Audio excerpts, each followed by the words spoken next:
बापरे, टाळगावच्या इतिहासात पहिल्यांदाच एवढा महापूर. दक्षिण मांड नदीच्या पाण्याचा टाळगावला विळखा. 35 कुटुंबांच्या घरात पाणी.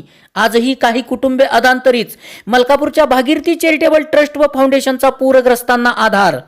पावसाला सुरुवात झाली आणि बघता बघता दक्षिण मांड नदीचं पाणी वाढू लागलं.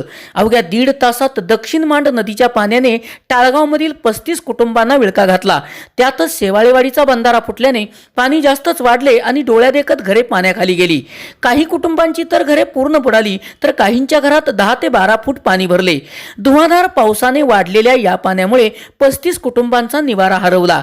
टाळगावकरांनी इतिहासात प्रथमच एवढा महापूर पाहिला. पाणी वाढू लागतात टाळगावचे सरपंच शालन मोहिते, उपसरपंच सचिन पाटील, तलाठी चेतन थोरात, ग्रामसेवक सचिन दुर्गावळे, पोलीस पाटील निवास सपकाळ यांच्यासह ग्रामपंचायत सदस्य तसेच स्थानिक युवक वर्गाने कंबर कसली आणि सर्व 35 कुटुंबांचं तात्काळ स्थलांतर करीत त्यांच्या निवाऱ्याची सोय केली.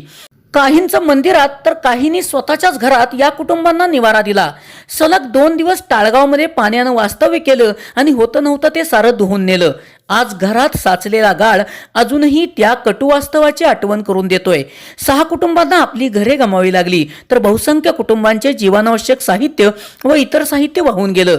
पुराच्या पाण्यातून सावरणाऱ्या या पूरग्रस्तांना मलकापूर येथील भागीरथी चॅरिटेबल ट्रस्ट आणि फाउंडेशनच्या वतीने जीवनावश्यक वस्तूंचे वाटप करण्यात आले. ट्रस्टच्या वतीने संभाजी शेवाळे, संजय मस्कर, दिलीप जगताप, साक्षी शेवाळे, डॉक्टर राजगुरू, रत्नदीप यांनी टाळगाव येथील पूरग्रस्तांना आधार दिला. त्यांना जीवनावश्यक वस्तूचे वाटप करून त्यांचे डोळे पुसले. आजही टाळगावमधील काही कुटुंब अधांतरीच आहेत. प्रशासनाने या सर्व कुटुंबांना आवश्यक ती मदत द्यावी व त्यांचा संसार पुन्हा उभा करावा अशी मागणी ग्रामस्थांच्या वतीने होत आहे. SP ओरिजिनेटिव्हसाठी सुनील परीट, कराड.